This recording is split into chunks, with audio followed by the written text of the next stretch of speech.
겸허한 마음으로 하나님의 음성을 기다립니다.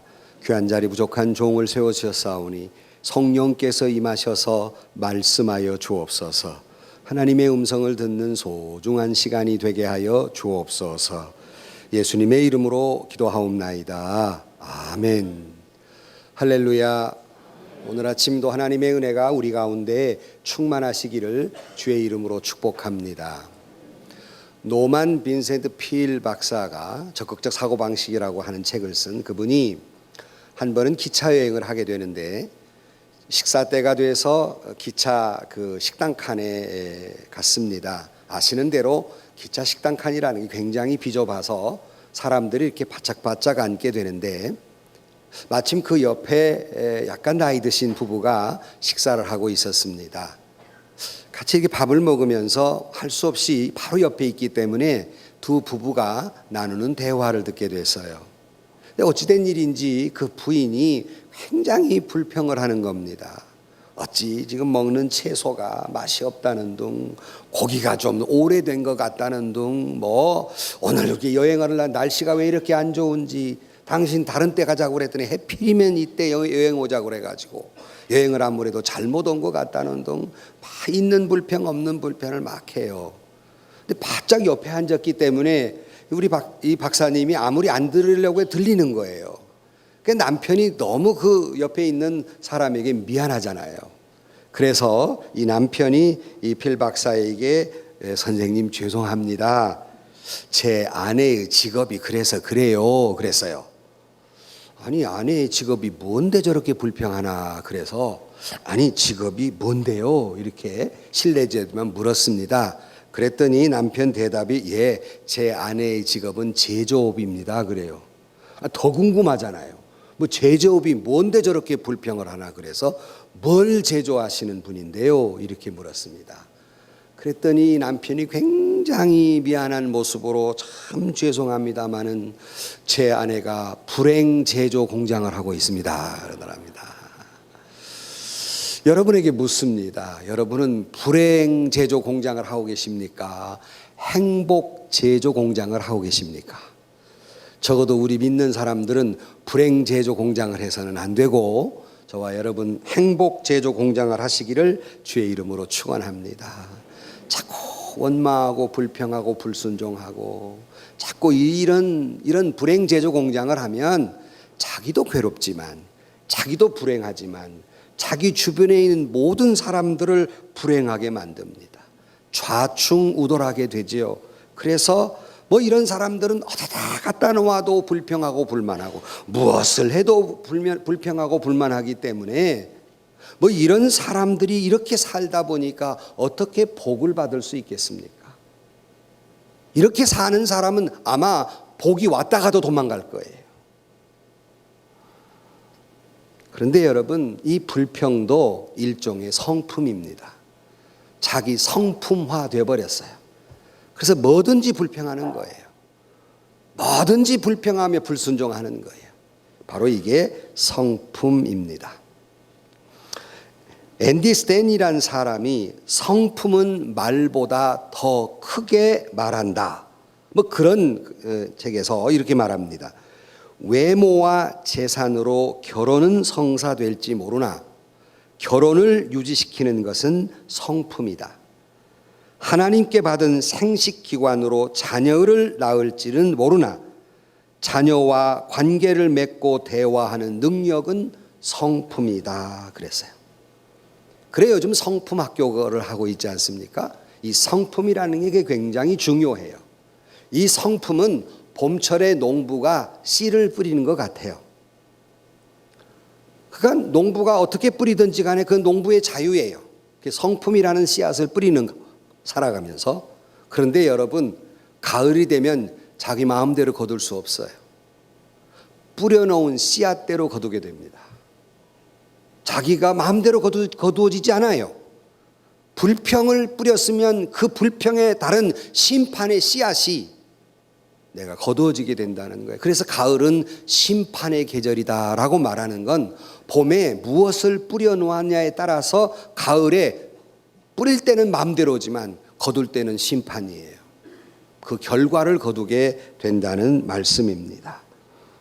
고칠 수가 없어요. 내가 어떻게 해볼 수가 없어요. 이게 성품이라는 거예요.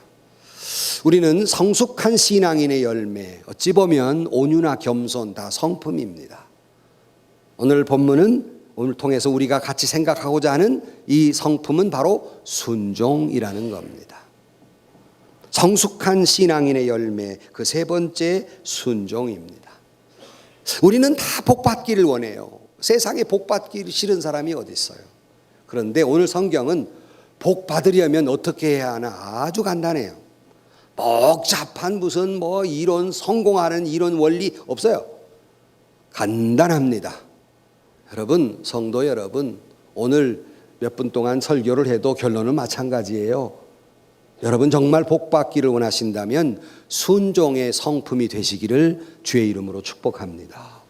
그 말이에요. 오늘 너희가 만약에 들어와도 복을 받고 나가도 복을 받고 여기서도 복을 받고 저기서도 복을 받고 너뿐만이 아니라 자식까지 복받기를 원한다면 여호와의 말씀에 순종하라.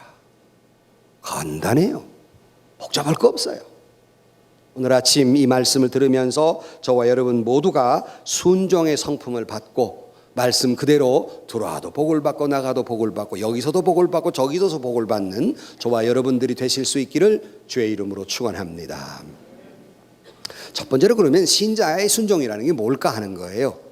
신자의 순종은 곧 말씀을 듣고 그 말씀을 행하는 것이 바로 순종이에요. 오늘 본문 1절로 2절 말씀에 보면 이렇게 되어 있습니다. 내가 내 하나님 여호와의 말씀을 삼가 듣고 내가 오늘 내게 명령하는 그 모든 명령을 지켜 행하면 내 하나님 여호와께서 너를 세계의 모든 민족 위에 뛰어나게 하실 것이라.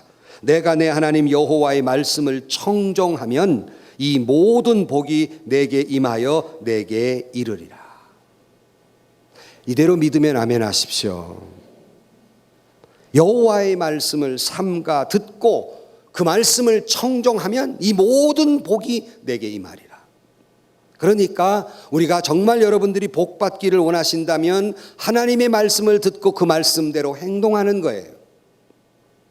원래 이 듣는다는 단어는 히브리어로 샤마라는 단어예요. 이 샤마라는 말의 뜻은 듣는다는 의미가 있어요. 그런데 이 듣는다는 말이 우리로 귀로 듣는다는 의미만 있는 것이 아니라 그 말을 따라 순종한다는 의미가 있어요. 그러니까 어린아이를 놓고 쟤는 부모의 말을 잘 듣는다, 잘 듣지 않는다는 말은 주님의 말씀을 듣고 순종한다, 순종하지 않는다는 의미를 가지고 있어요. 그러니까 여호와의 말씀을 잘 듣고 삼가 듣고 하는 말은 하나님의 말씀을 잘 듣고 순종하는 거예요.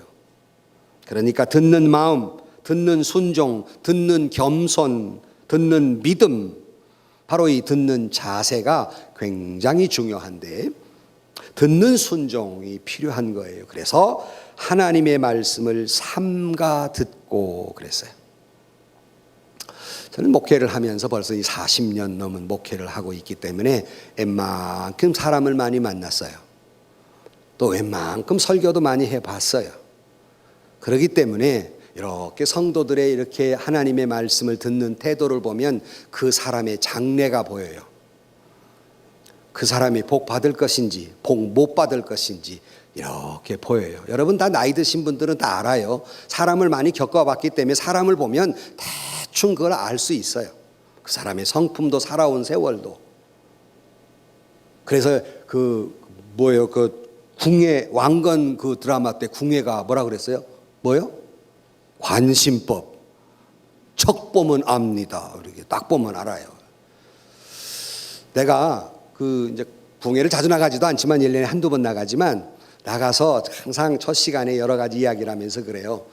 내가 영안이 열려가지고 내가 척 보면 압니다. 여러분 이 교회가 은혜가 있는지 없는지 막 은혜가 있는 교회는 막 훈하고 은혜가 없는 교회는 컴컴합디다 그래요. 드디어 영역이 출중한 사람이 왔는가 보다 그럴 거예요. 근데 그걸 비결을 알면 아무것도 아닙니다. 근데 일리 있는 말입니다. 그래요. 뭔가 하고 쳐다봐요. 이렇게 말합니다. 은혜가 영적으로 충만한 교회는 헌하다는 말은 평소에 하나님의 말씀을 잘 듣는 성도들은 다 얼굴을 들고 있기 때문에 동글동글동글이 다 헌해가지고 헌합니다. 뭐 이건 이해가 될 듯 안 될 듯, 다음 얘기면 이해가 돼요.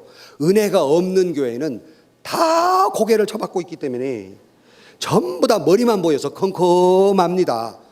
가끔 반짝이는 사람은 있어요. 소갈머리 없는 사람 반짝거리지만은 은혜가 있는 교회는 훤하고 은혜가 없는 교회는 컴컴합니다. 일리가 있어요, 없어요? 알고 보면 아무것도 아니지만 일리 있는 말이에요. 그러니까 이처럼 저도 여러분 보면 저 사람의 장래가 어떻게 될 것인가, 믿음이 있나 없나 척 보면 알아요. 무슨 말이냐면 하나님의 말씀을 듣는 태도가 그 사람이 복되게 듣고 있는가 복 못 받게 듣고 있는가를 알 수 있다는 말입니다. 여러분 여기 잘 안 서봐서 모르지만 설교해 본 사람은 알아요. 다 보입니다. 여러분이 지금 시계를 보고 있는가 뭐 긁고 있는가 뭐 다 보여요. 여기 좀.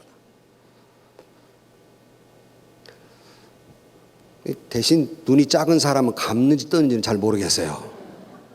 나는 사진만 찍으려면 사진사가 눈 크게 떠요. 나 떴어요. 내가 그러는데.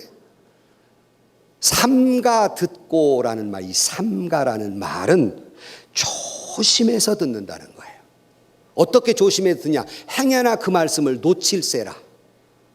조심해서 주의 있게 듣는다는 거예요. 또 행여나 그 말씀대로 내가 잘못 들어서 못 살을까 봐 조심해서 듣는 거예요. 또 행여나 그 말씀을 내가 잘못 들어서 그 말씀이 내게서 왜곡될까 봐 조심해서 듣는 것, 바로 이것이 삼가 듣는 거예요. 그래 삼가 듣는 사람은 그래 마음을 비워놓는 거예요. 자기의 이성이나 비판이나 논리나 욕심이나 이거 다 비우고 순수한 어린 아이처럼 아이의 마음을 돌아가서 하나님의 말씀을 듣는 것, 이것을 삼가 듣고 이렇게 말합니다. 여러분은 지금 삼가 듣고 계십니까?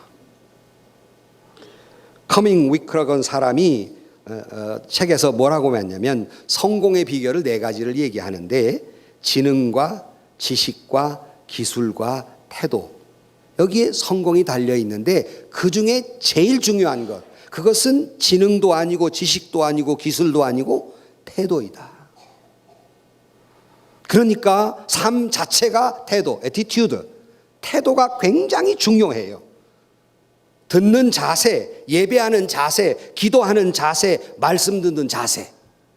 이렇게 말하면 또 여러분들이 이해를 못해요. 그러면 여러분이 가까운 얘기를 해야 돼.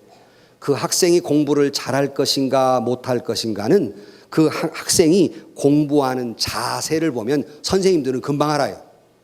저 아이가 공부를 잘할 건가 못할 건가. 그 목사는 여러분 보고 있는 사람이잖아요. 여러분 말씀을 듣는 거 금방 알아요. 여러분이 말씀을 듣고 있는가, 멍 때리고 있는가, 딴 생각하고 있는가, 하나님 말씀에 순종하려고 작정하고 듣고 있는가, 순종 안 하려고 작정하고 듣고 있는가, 다 보여요. 아니 제가 보이는데 여러분 하나님이 안 보이겠습니까? 그 자세가 중요하다. 우리가 그 사람이 인격자다, 인격자가 아니다라는 판단을 어떻게 합니까? 사실은 듣는 자세로 봐요. 인격자들의 모습을 보면 듣는 자세가 뭐냐면 그렇습니다. 참 맞는 말이고요. 그 일리 있는 말이에요. 나도 그렇게 생각합니다. 뭐든지 긍정해 주어요. 제가 늘 소개한 대로 한경진 목사님 곁에 보셨을 때 늘 누구와 만나 무슨 일을 하든 전부 긍정적이에요. 그럼요. 원래 이북 사람이냐. 그렇고 말고요. 맞습니다. 뭐 이래요. 이게 성공하는 사람들, 인격자들의 모습이에요. 그러면 비인격자들의 모습은 뭐예요? 듣는 자세가 틀려먹었어요. 지금 남의 말이 끝나지도 않았어요. 아직 그 설명이 다 그거 안 되는 거예요. 그거 어림도 없는 소리, 바보 같은 말 하지 말아요. 안 되는 거예요. 그거 문제가 이거 아직 지금 설명이 안 끝났어요. 아직 더 뒤에가 있는데 아예 말 딱 잘라 먹고 안 된다는 겁니다. 듣는 자세가 안 된 거예요. 여러분 말 잘하고 싶잖아요. 말 잘할 수 있는 비결을 가르쳐 드릴 테니까 살아가며 말을 해야 되는데 꼭 그대로 실천하시는데, 말을 잘하기 위해서는 무엇보다도 먼저 말을 잘 들어야 됩니다. 상대의 말을 잘 들어야 내가 말을 잘 할 수 있어요. 중간 잘라버리면 나중에 되치기 당해요. 끝까지 들어야 됩니다. 한국말은 뭐 어떠라고요? 끝까지 들어봐야 된다고. 성질 급하게 끊지 말고 잘 들어보세요. 그러면 그 사람이 다른 데 가가지고 뭐라고 한 줄 알아요? 나는 한마디도 안 했는데 가서 뭐라고 한 줄 알아요? 그 사람 참 말 잘합디다. 너 말 한마디도 안 했는데, 그 사람 참 인격 잡디다. 말 한마디도 안 했는데. 왜? 듣는 자세가 곧 말이기 때문에 그래요. 그래서 중요한 것은 듣는 자세예요. 그 자세가 좋아야 되는데 삼가 하나님의 말씀을 듣고 그랬어요. 온 마음을 다해서 온 뜻을 다해서 하나님의 말씀을 듣는 것.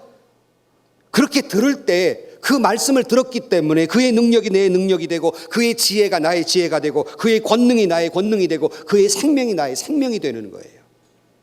무슨 말이냐면 나에게 말씀하신 이의 말씀대로 내가 살면 그 말씀하신 자의 능력이 내 능력이 되잖아요. 그 말씀하신 대로 내가 살면 그 지혜가 내 지혜가 되잖아요.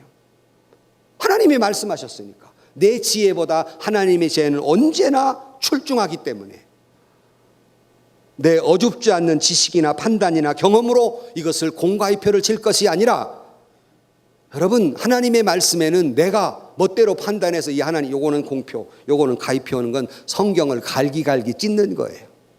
내 마음에 맞도록 다 찢어버리는 거예요. 이렇게. 내 마음에 안 이거 찢어내버리는 거예요. 이거 내가 순종 안 해도 될 것, 이건 순종할 것, 이런 태도예요.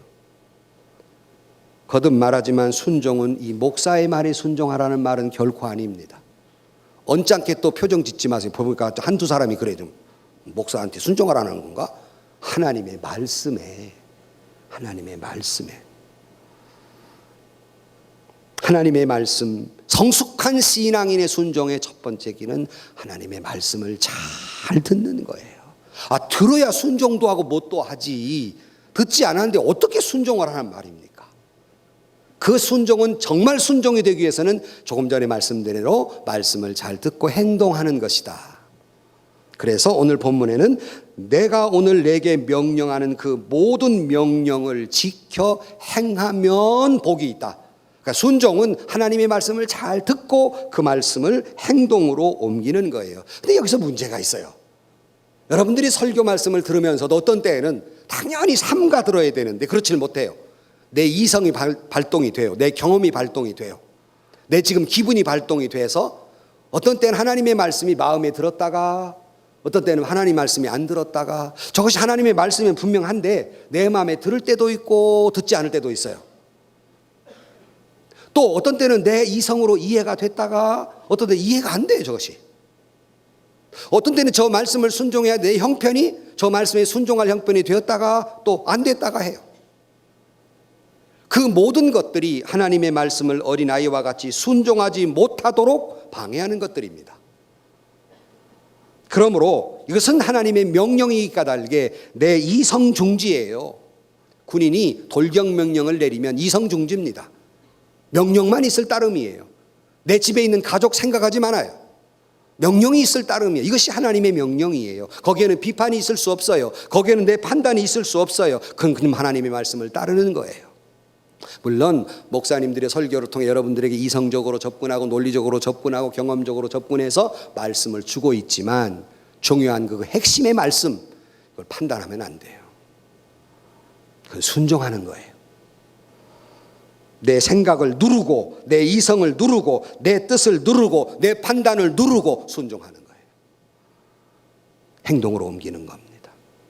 그래 제가 새벽 예배 때 말씀드리고 수요 예배 때 말씀드렸지만 또 말씀을 드려요. 같은 맥락의 주제의 설교니까 하루는 하나님이 이사야를 불러요.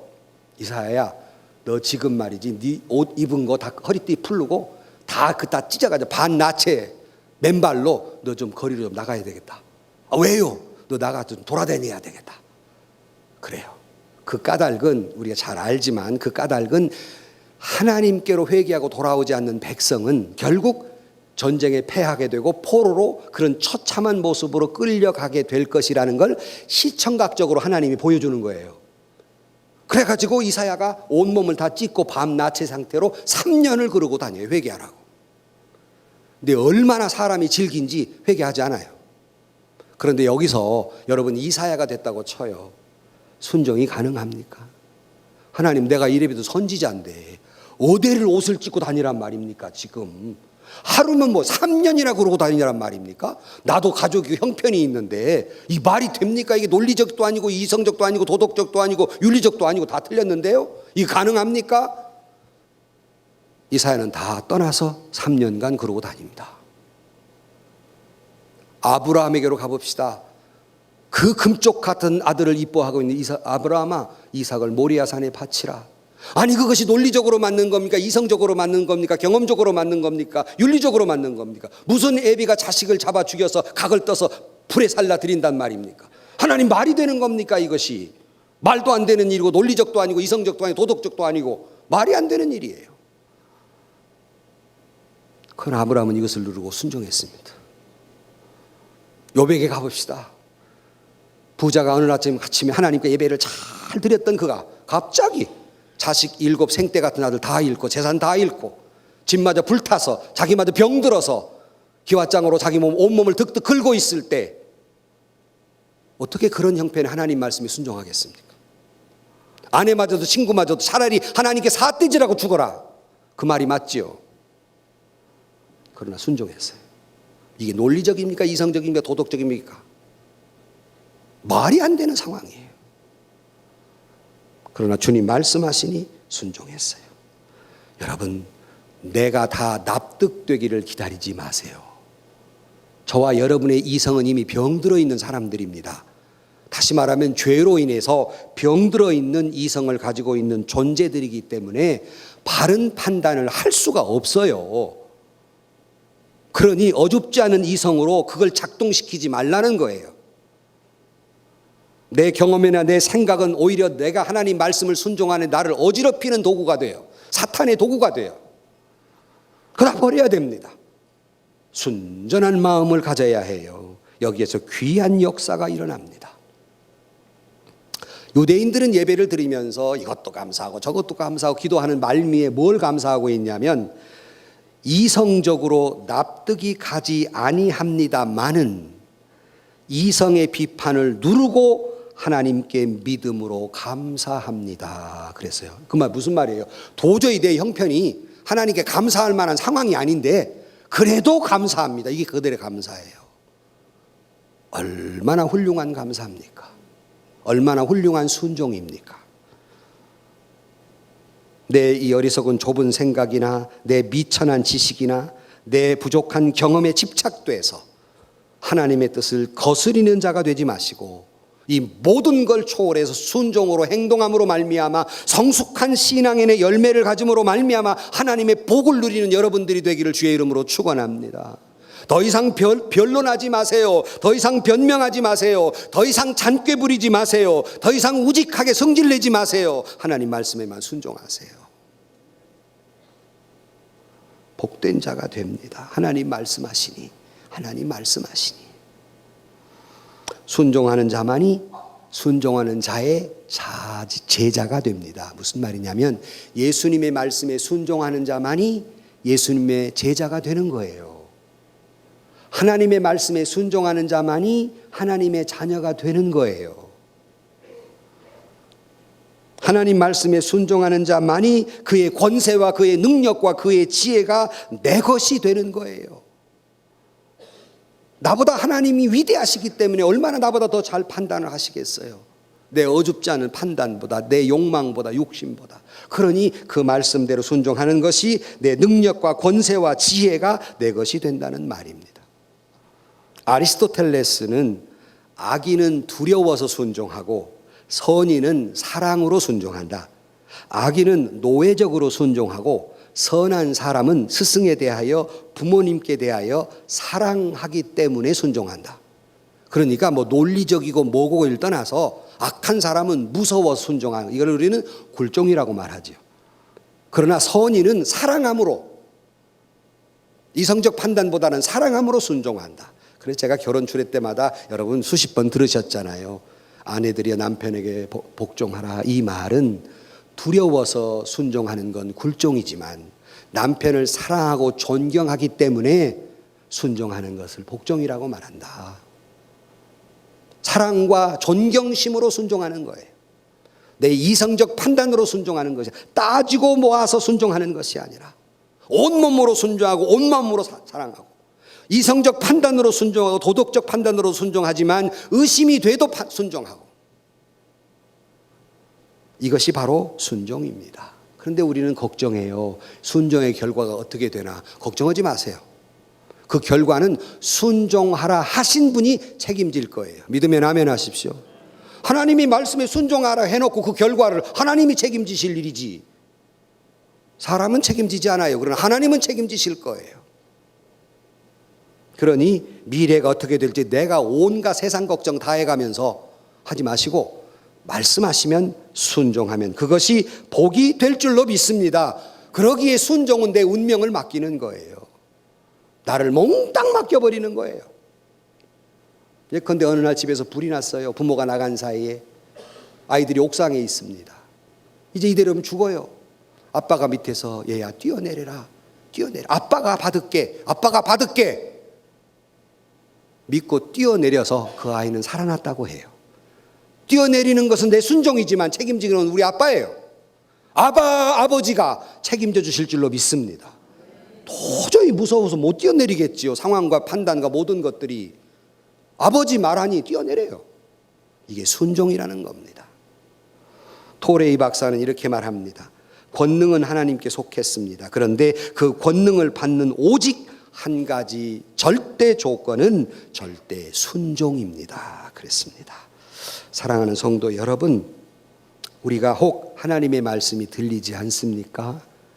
그것은 너무나 오랫동안 내가 불순종했기 때문에 내 영적으로 병들어서 하나님의 음성이 안 들리는 겁니다. 여러분, 영적인 불감증, 구제불능, 하나님의 말씀이 안 들려요. 그러니까 순종할 수도 없는 거죠.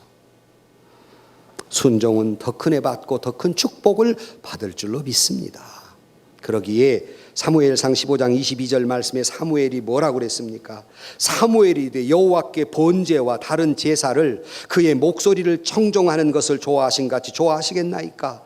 순종이 제사보다 낫고 듣는 것이 순양의 기름보다 나으니, 이 말을 오늘로 가져오면 여러분, 순종이 예배보다 낫고 순종이 예물보다 낫고, 그러니 1000번의 번제보다 한 번의 순종이 더 나은 거예요. 이건 역으로 말해서 1000번의 제사를 드리면서도 한 번의 순종이 없다는 역설적 이야기도 되는 겁니다. 여러분, 순종이 제사보다 낫고 순종함으로 하나님의 축복받는 여러분들이 되시기를 주의 이름으로 축원합니다. 그런데 그게 두 번째로, 불순종하면 어떻게 되나? 그건 말할 것도 없이 저주지요. 너무 길어서 오늘 64절까지인가 있는데요, 이걸 다 길어서 다 못 읽었어요. 68절까지 있는. 그런데요, 15절 이하에 만약에 말씀대로 순종하지 않으면 어떻게 되는가가 적혀있는데요, 그보다 먼저 앞서서 불순종하면 저주의 말 이전에 자신이 불행한 거예요. 왜냐하면 순종의 기쁨을 모르는 사람이 어떻게 그가 행복할 수 있고, 순종하는 참 아름다움을 모르는 사람이 어떻게 진정한 아름다움을 알 수 있으며, 순종함으로 평화를 모르는 사람이 어떻게 진정한 평화를 누리며 살 수 있겠습니까? 불순종 자체가 저주예요. 불순종하는 자체가 이미 그 마음은 지옥이라고요. 이미 벌 받은 거예요. 이런 사람들이 결정적으로 불행한 것은 자기가 순종하면 자기가 무너지는 줄 아는 사람, 이 말에 순종하면 자기는 작아지는 줄 아는 사람, 이 말에 순종하면 내가 그 사람한테 졌다고 생각하는 사람, 참 어리석은 사람이에요. 이 말에 순종하면 내 존재 가치가 없어진다고 생각하는 사람. 무슨 말이냐면 내가 아니요 해야 내가 여기 있는 이유가 되는 사람이 있어요.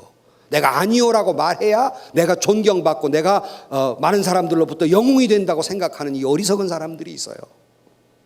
참 불행한 사람이죠. 그 자체가 불행이란 말이에요. 내가 불순종해야 정의를 행하는 것 같고, 내가 불순종해야 영웅이 되는 것 같고, 내가 불순종해야 내 존재의 가치가 있는 것 같고, 내가 불순종해야 내가 있는 그룹에서 질서가 잡히는 것 같고, 모든 걸 불순종에다 다 대비를 하는 거예요. 옳지 않습니다. 그런데 15절 이하의 저주의 말이 있어요. 읽어드리면 내가 만일 내 하나님 여호와의 말씀을 순종하지 아니하여 내가 오늘 내게 명령하는 그 모든 명령과 규례를 지켜 행하지 아니하면 이 모든 저주가 내게 임하며 내게 이를 것이니 라고 말하면서 이 모든 저주가 밑에 쭉 나오는데 어디까지 하면 68절까지 나옵니다. 여기 15절부터 68절까지 저주예요. 나는 읽다가 너무 두려워서 읽다가 말았습니다. 여러분에게 이걸 읽어드리려고 너무 두려워서 읽을 수가 없어요. 바로 그 뒤에를 읽어드리면 내가 성읍에서도 저주를 받으며 들에서도 저주를 받을 것이요 또 내 광주리와 떡반죽 그릇의 저주를 받을 것이요 내 몸의 소생과 내 토지의 소산과 내 소와 양의 새끼가 저주를 받을 것이며 내가 들어와도 저주를 받고 나가도 저주를 받으리라. 이런 스타일의 말이 68절까지예요. 나만 무서운가? 여러분 하나도 안 무서운 표정이야 보니까. 읽어보라니까 얼마나. 끝에 68 뭐라고 하는 줄 알아요? 너희가 노예로 팔려가가지고 노예로 팔아도 다른 사람이 사가지도 않을 거다 이 말이에요. 가끔 그러잖아요. 당신 이마에 10,000원짜리 붙여도 사람이 10,000원만 떼간다고. 68절까지 그렇게 말씀하고 있는 거예요. 불순종의 저주입니다. 불순종하면 저주를 받습니다. 그러나 끝으로 세 번째로는 순종하는 자의 축복이지요. 순서가 바뀌었어요. 왜냐하면 저주로 말을 끝내려니까 나부터가 기분이 나빠. 저주 말은 먼저 하고 축복을 뒤에 말하는 거예요. 순종하면 복을 받는데 여러분 순종함으로 행복을 느끼는 사람은 정말 행복한 사람이에요. 순종함으로 참 자유를 느끼는 사람은 정말 행복한 사람이에요. 내가 순종함으로 하나님께 영광을 돌리는 사람은 정말 행복한 사람이에요. 멋지게 순종하는 멋을 하는 사람은 진정으로 행복한 사람이에요. 그러나 요즘 사람들은 개성시대라 그래가지고 불순종해야 자기 개성이 나타나는 걸로 생각해요. 자기의 존재 이유가 있는 것으로 생각해요. 참 어리석은 사람이고 착각입니다. 순종하면 존재가 없어지는 것이 아니라 훨씬 더 존경받는 사람이 되는 거예요. 본어폰은 이렇게 말합니다. 믿는 자만이 순종하고 순종하는 자만이 믿게 된다. 세상의 과학의 논리는 이 깨달아야 알아야 믿게 되지만 이 신앙적 순종은 믿어야 알게 되는 거예요. 헬라적 사고로 하지 마세요. 히브리적 사고는 믿고 아는 거예요. 과학은 알아야 믿어지지만 눈으로 봐야 만져져야 믿어지지만 신앙은 믿어야 알아지는 거예요. 그러니 못 믿는 사람은 죽었다 깨나도 못 믿죠. 괴테는 이렇게 말합니다. 내 영혼은 순종함에 따라 언제나 정점에 이르러 점점 더 훌륭한 자유를 찾아 맛보았노라. 철학자가 하는 말이에요. 순종함으로 말미암아서 내가 참 자유를 얻었다. 점점점 살아갈수록 그 놀라운 자유를 깨달았다. 그런데 오늘 성경은 이런 복뿐만이 아니라 순종하는 자의 축복, 오늘 본문에 보면 이 첫 번째로는 어디서나 복을 주신다는 의미에서 3절에 보면 성읍에서도 복을 받고 들에서도 복을 받을 것이며, 그래서 이 말은 인간이 직면할 수 있는 모든 환경에서 복을 받는다 하는 것입니다. 이 말은 역으로 말하면 우리가 어디서 어디로 가든지 간에 하나님께 순종하기만 하면 어디서 어디로 가든지 간에 하나님은 우리에게 복 주실 줄로 믿습니다. 그것이 어디서나 들에도 복을 받고 나가도 복을 받고, 또는 두 번째는 무엇이나 복을 주신다는 의미로 4절로 5절 말씀에 보면 내 몸의 자녀와 내 토지의 소산과 내 짐승의 새끼와 소와 양의 새끼가 복을 받을 것이며 내 광주리와 떡반죽 그릇이 복을 받을 것이라. 무엇이나 복 받는다고 그래서 토지나 소산이 복을 받는 건 이해하지만, 광주리나 떡 그릇이 복을 받는 건 이해하지만, 내 짐승의 새끼까지도 복 받는다. 그러니 뭐나 다 복 받는다는 얘기지요. 이 말은 여러분 하나님의 말씀에 순종하면 여러분의 주변에 있는 모든 것이, 농사를 짓는 사람은 땅이 복을 받을 것이지만 짐승을 기르는 사람은 짐승까지 복받게 될 줄로 믿습니다. 그것이 무엇이나예요. 그리고는 세 번째로 언제나 복을 주셔요. 6절 말씀에 내가 들어와도 복을 받고 나가도 복을 받을 것이라. 그러니까 하루의 일과를 마치고 돌아가는 그 순간에도 하나님이 복 주실 것이고, 하루의 일과를 시작하는 그 순간에도 하나님 복 주실 것이고, 그러니까 언제나 그랬어요. 여러분들이 언제나 순종하면 하나님은 언제나 여러분에게 복 주실 줄로 믿습니다. 아침이든 저녁이든 젊었을 때든 늙었을 때든 건강할 때든 병들었을 때든 언제나 하나님은 복 주신다 그랬어요. 여러분, 아니요 함으로 말미암아 저주스러운 그런 인생이 아니라 예 하고 말미암아서 여러분들이 하나님의 복 받는 여러분들이 되기를 주의 이름으로 축원합니다.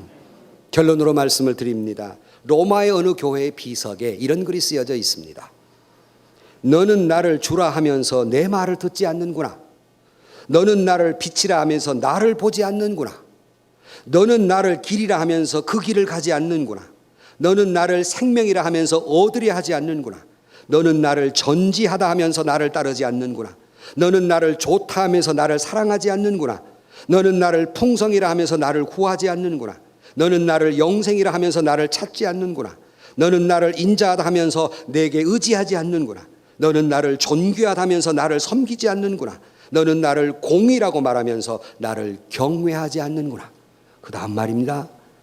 내가 너의 잘못을 정죄해도 나를 나무라지 말라.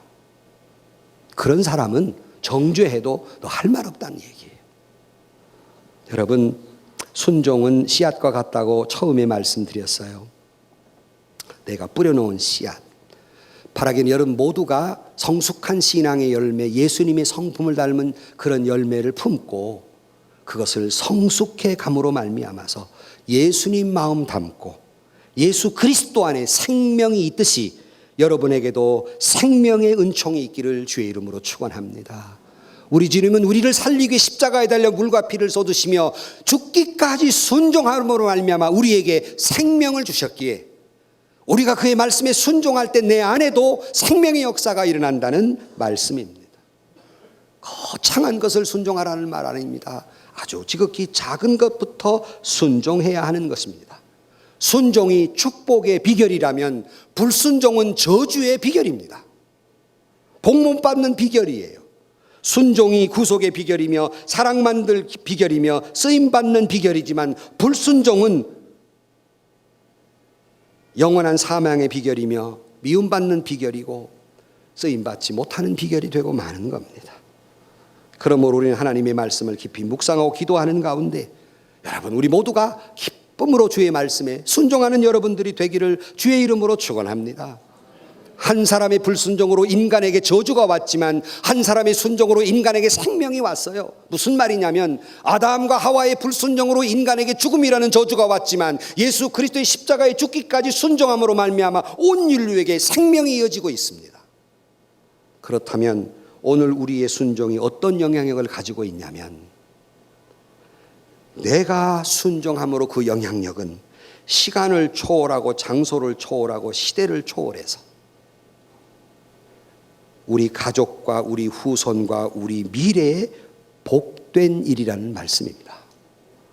그러나 역으로 말씀드려서 내가 오늘 불순종하면 시간을 초월하고 장소를 초월하고 시대를 초월해서 당신과 나에게 저주가 되고 내 가족과 내 후손과 내 미래가 저주가 된다는 말씀입니다. 여러분 마음대로 씨를 뿌릴 자유가 있어요. 순종을 심을 수도 있고 불순종의 씨앗을 뿌릴 수도 있어요. 그건 여러분의 자유입니다. 그러나 그 결과는 당대나 내 자손이나 자자손손에게 그 결과 그걸 거두어야 될 심판의 날이 있음을 기억하고 순종을 심으셔서 들어와도 복을 받고 나가도 복을 받고 언제나 어디서나 무엇을 하든지 복을 받는 저와 여러분 그리고 여러분의 자녀와 여러분의 가문이 되시기를 주의 이름으로 간절히 축원합니다. 세상에서 시달린 친구들아 위로의 주님 바라보아라. 눈을 들어 주를 보라. 하늘의 모든 영역 주께 맡겨라. 슬플 때에 주님의 얼굴 보라. 사랑의 주님 안식 주리라.